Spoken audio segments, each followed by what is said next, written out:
আসসালামু আলাইকুম। আমি নোমান স্যার। আজকে আলোচনা করব একাদশ দ্বাদশ শ্রেণীর উচ্চতর গণিত প্রথম পত্রের ম্যাট্রিক্সের বেসিক টপিকস নিয়ে। তো এখানে পাশেই ম্যাট্রিক্সের কিছু গুরুত্বপূর্ণ টপিকস লেখা আছে। তো প্রথমেই আমরা জানব ম্যাট্রিক্সটা কি বা ম্যাট্রিক্স কাকে বলে। ম্যাট্রিক্স ব্যাপারটা হচ্ছে যে কোনো তথ্যকে যখন সারি এবং কলাম বরাবর আয়তাকারভাবে সাজানো হয় তখন সেটাই হচ্ছে ম্যাট্রিক্স। কোনো তথ্যকে সারি এবং কলাম বরাবর আয়তাকারভাবে সাজানো, এই কথাটাকে যদি আমরা একটু ব্যাখ্যা করি, আমরা ধরে নেই একজন শিক্ষার্থী সপ্তাহে 4 দিন অর্থাৎ শনি, রবি, সোম, মঙ্গল এই 4 দিন 3টি বিষয় কতটুকু করে পড়াশোনা করে সেটা যদি হচ্ছে আমরা সারি এবং কলাম আকারে প্রকাশ করি তাহলে সেটাই হবে একটা ম্যাট্রিক্স। আমরা যদি একটু বোর্ডের দিকে খেয়াল করি, আমি প্রথমে এখানে 4টি বারের নাম লিখে নেই, যে শনিবার, রবিবার, তারপর হচ্ছে কি সোমবার, তারপর হচ্ছে মঙ্গলবার।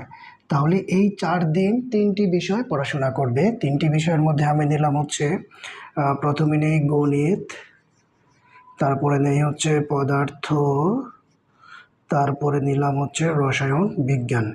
তাহলে এখন শনিবারে যদি সে গণিত পড়াশোনা করে 4 ঘন্টা, পদার্থবিজ্ঞান 2 ঘন্টা, রসায়ন বিজ্ঞান 3 ঘন্টা, আর রোববারে গণিত 2 ঘন্টা, পদার্থবিজ্ঞান 3 ঘন্টা এবং রসায়ন বিজ্ঞান হচ্ছে 2 ঘন্টা। আর সোমবারে আমরা নিলাম গণিত হচ্ছে 1 ঘন্টা, পদার্থবিজ্ঞান 2 ঘন্টা এবং রসায়ন বিজ্ঞান 3 ঘন্টা। আর মঙ্গলবারে হচ্ছে গণিত 3 ঘন্টা, পদার্থবিজ্ঞান 1 ঘন্টা এবং রসায়ন বিজ্ঞান হচ্ছে 2 ঘন্টা। তাহলে এই যে আমরা সারি এবং এই যে সারি আর এই যে আমরা কলাম আকারে প্রকাশ করতে পেরেছি, তাহলে এটাই হচ্ছে একটা ম্যাট্রিক্স। আয়তাকারভাবে সারি এবং কলামগুলো সাজানো থাকবে, সেটাই হচ্ছে আমাদের ম্যাট্রিক্স। আমরা যদি আরেকভাবে বলতে চাই যে 3টি শ্রেণীতে 2 জন স্টুডেন্টের যে ওজনটি রয়েছে সেটি যদি আমরা প্রকাশ করে লিখি, যে সাপোজ 3টি ক্লাস আমরা নিলাম হচ্ছে অষ্টম, নবম আর হচ্ছে কি দশম। তাহলে 2 জন শিক্ষার্থী, একজন শিক্ষার্থীর ওজন যদি আমরা নিই হচ্ছে 60 কেজি, আরেকজন শিক্ষার্থী ক্লাস 8-এর তার নিলাম হচ্ছে আমরা 55 কেজি। আবার নবম শ্রেণীর একজন শিক্ষার্থীর ওজন নিলাম হচ্ছে আমরা 50 কেজি, আরেকজন নিলাম হচ্ছে আমরা 60 কেজি। দশম শ্রেণীর একজন নিলাম হচ্ছে আমরা 60 কেজি, আরেকজন নিলাম হচ্ছে 55 কেজি। তাহলে এই যে আমরা আয়তাকারভাবে সারি এবং কলাম বরাবর আয়তাকার যে বিন্যাসটি আমরা পেলাম সেটাই হচ্ছে আমাদের ম্যাট্রিক্স। তো এখন এই ম্যাট্রিক্সের যে সংজ্ঞাটি, যেটি আমাদের বইয়ের মধ্যে রয়েছে, যে গণিত এবং বিজ্ঞানের যে কোনো তথ্যকে সারি এবং কলাম বরাবর সাজালে যে আয়তাকার বিন্যাস পাওয়া যায় তাকেই হচ্ছে ম্যাট্রিক্স বলে। হ্যাঁ, এটি গেল আমাদের ম্যাট্রিক্সের সংজ্ঞা। আশা করি ম্যাট্রিক্সটি আমরা বুঝতে পেরেছি। এখন ম্যাট্রিক্স লেখার যে পদ্ধতি সেটি যদি আমরা একটু আলোচনা করি, ম্যাট্রিক্সগুলোকে মূলত হচ্ছে যে ইংরেজি বর্ণমালার যে ক্যাপিটাল লেটারগুলো রয়েছে ABCDEF ইত্যাদি দ্বারা হচ্ছে আমরা প্রকাশ করব। সাপোজ আমি যদি একটা ম্যাট্রিক্স লিখি এখানে, যে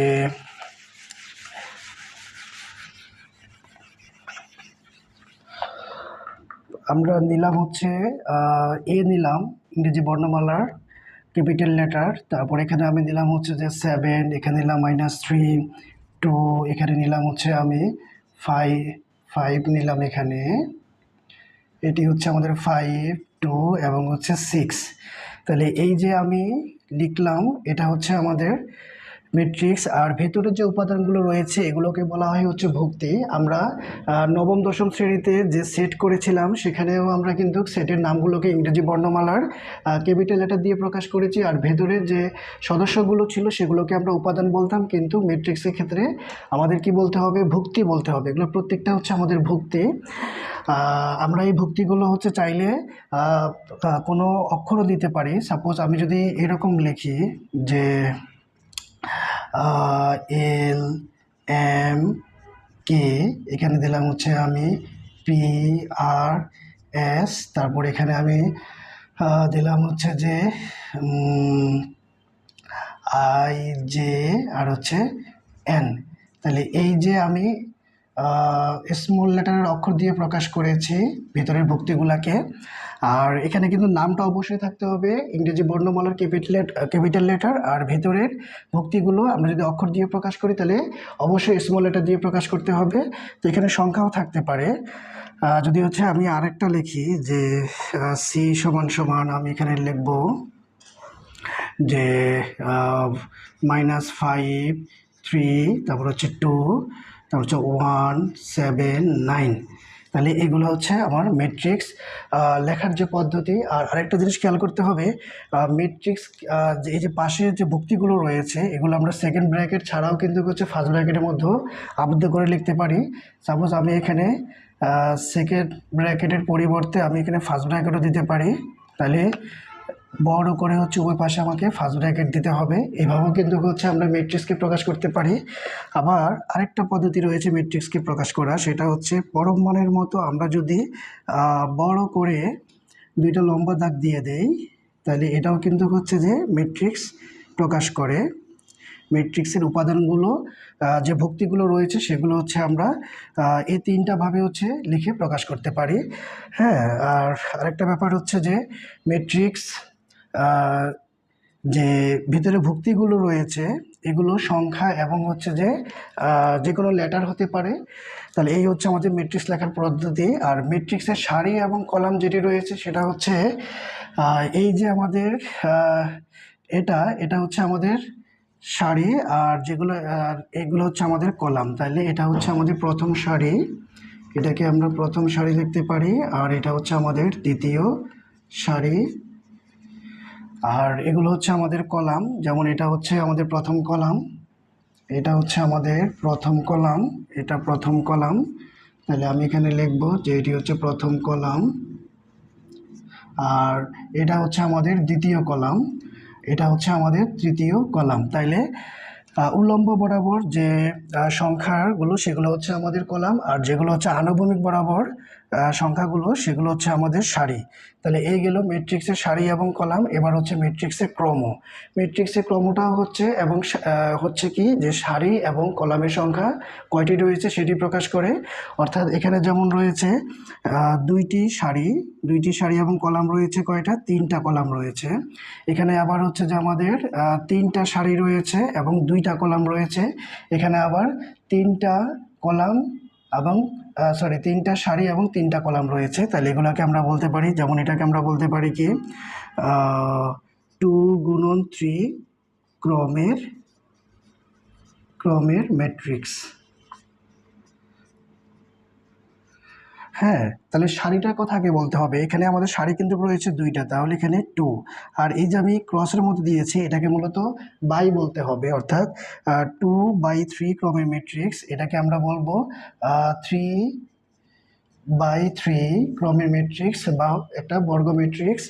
আর এটাকে আমরা বলবো কি, এটাকে আমরা বলবো এখানে আমাদের সারি রয়েছে তিনটা, তার মানে এটা হয়ে যাবে আমাদের 3 বাই, আর কলাম রয়েছে দুইটা, তাহলে 3/2 ক্রমের ম্যাট্রিক্স। তাহলে এইভাবে মূলত হচ্ছে আমাদের প্রকাশ করা হয়। আর একটা এখানে মোট কতটা ভুক্তি রয়েছে সেটা বোঝার উপায় হচ্ছে এই সারি এবং কলামের যে গুণফল যা হবে সেই সংখ্যাটাই হয়ে যাবে টোটাল ভুক্তির সংখ্যা। যেমন এখানে সারি এবং কলামের গুণফল হচ্ছে 3 × 6, ফলে আমাদের টোটাল ভুক্তির সংখ্যা কিন্তু 6টা হবে, তাহলে 2 4 6। আবার এখানে 3 × 6, এখানেও কিন্তু টোটাল ভুক্তির সংখ্যা হবে 6টা। আবার এখানে কিন্তু আমাদের সারি এবং কলাম সংখ্যা কিন্তু সমান 3টি করে, তাইলে ভুক্তির সংখ্যাও আমাদের এখানে হবে 3 × 9টা, 3 3 6 3 9। তার মানে একটা ম্যাট্রিক্সে মোট ভুক্তির সংখ্যা কয়টা থাকবে সেটা ডিফাইন করবে সারি এবং কলামের যে গুণফল সেটি। তাহলে আমরা ম্যাট্রিক্সের যে ক্রম সেটার সংখ্যাটা কি বলতে পারি, যে m সংখ্যক সারি এবং n সংখ্যক সারি বিশিষ্ট যে ম্যাট্রিক্সটা পাওয়া যাবে, অর্থাৎ m/n ক্রমের ম্যাট্রিক্সটাই হয়ে যাবে আমাদের ম্যাট্রিক্সের ক্রম। এটাকে আমরা বলবো কি m ক্রস বলবো না, m/n ক্রমের ম্যাট্রিক্স। m সংখ্যক সারি এবং n সংখ্যক কলাম বিশিষ্ট ম্যাট্রিক্সটাই হচ্ছে আমাদের m/n ক্রমের ম্যাট্রিক্স। আচ্ছা, এবার আমরা আসবো ম্যাট্রিক্সের যে বিভিন্ন প্রকারভেদ রয়েছে, তার মধ্যে আমরা প্রথমেই পাচ্ছি হচ্ছে সারি ম্যাট্রিক্স। এটি খুবই সহজ কথা যে ম্যাট্রিক্সের মধ্যে একটি মাত্র সারি বিদ্যমান থাকবে সেটা হচ্ছে আমাদের সারি ম্যাট্রিক্স, অর্থাৎ এখানে শুধুমাত্র একটা সারি উল্লেখ থাকবে।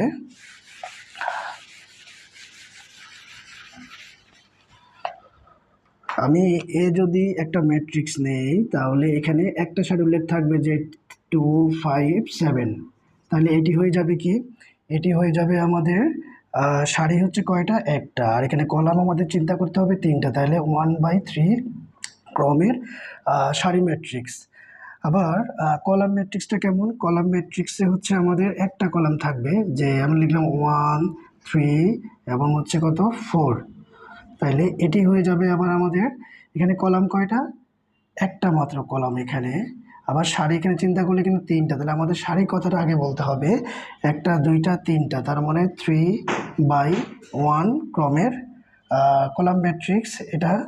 আর বর্গ ম্যাট্রিক্সের ব্যাপারটা হচ্ছে কি, এখানে সারি এবং কলাম সংখ্যা একই থাকবে, তাহলে হচ্ছে আমরা বর্গক্ষেত্রের মতো পাবো। অর্থাৎ আমি যদি এরকম লিখি যে 3 2 1 5 1 7, তারপর হচ্ছে 9 -5, তারপর হচ্ছে 2 লিখলাম, তাহলে এখানে কি হলো, সারি হচ্ছে আমাদের তিনটা এবং কলামও হচ্ছে আমাদের তিনটা, তাহলে এটা হচ্ছে আমাদের বর্গ ম্যাট্রিক্স। তার মানে এটি 3/3, এটাকে আমরা বলবো কি যে 3/3, এটাকে ক্রস বলা যাবে না, বাই বলতে হবে, 3/3 ক্রমের ম্যাট্রিক্স বা 3 ক্রমের বর্গ ম্যাট্রিক্স।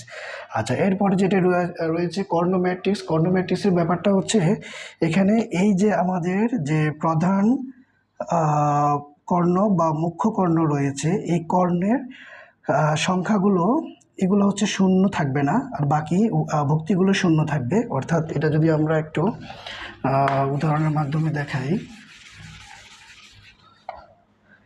সাপোজ আমি এখানে লিখলাম কি যে এটা প্রধান কর্ণ, 3 লিখলাম 0 0, তারপর এখানে লিখলাম 0 5 0 0 0, তারপর লিখলাম 7, তাহলে কি দাঁড়ালো, এই যে আমাদের মুখ্য কর্ণ বা প্রধান কর্ণ, এই কর্ণের ভুক্তিগুলো শূন্য হওয়া যাবে না, আর বাকি ভুক্তিগুলো শূন্য থাকবে, তাহলে এটা হচ্ছে আমাদের কর্ণ ম্যাট্রিক্স। আর এটা হওয়ার জন্য অবশ্যই কিন্তু বর্গাকার হতে হবে।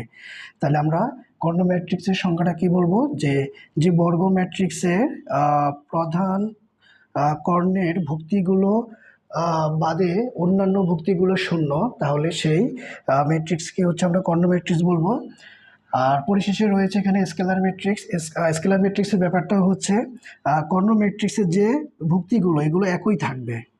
এখানে যদি আমি 5 দিই তাহলে এখানেও 5 দিতে হবে, অর্থাৎ প্রধান কর্ণের উপাদানগুলো আমাদের সেম হতে হবে, তাহলেই কিন্তু সেটা হয়ে যাবে স্কেলার ম্যাট্রিক্স। তাহলে কর্ণ ম্যাট্রিক্স আর স্কেলার ম্যাট্রিক্সের পার্থক্য কি, কর্ণ ম্যাট্রিক্সের ক্ষেত্রে প্রধান কর্ণের ভুক্তিগুলো হচ্ছে যে শূন্য হওয়া যাবে না, অন্য যে কোনো সংখ্যা হতে পারে, তাহলে সেটা হবে কর্ণ ম্যাট্রিক্স। আর স্কেলার ম্যাট্রিক্সের ক্ষেত্রে প্রধান কর্ণের ভুক্তিগুলো একই হতে হবে, এখানে আমরা চাইলে 7 দিতে পারি, 9 দিতে পারি, তাহলে সবগুলোই 7 9 হতে হবে, তাহলে এটা হয়ে যাবে স্কেলার ম্যাট্রিক্স। তাহলে এটা হচ্ছে আমাদের গেল ম্যাট্রিক্সের বিভিন্ন প্রকারভেদ। আমাদের আরও কিছু প্রকারভেদ রয়েছে যেটা আমরা পরবর্তী পর্বে ইনশাল্লাহ আলোচনা করব। তো এই চ্যাপ্টারের বেসিকগুলো যদি আমরা ভালো মতো বুঝে নিতে পারি তাহলে অনুশীলনের অঙ্কগুলো করতে আমাদের জন্য সহজ হবে।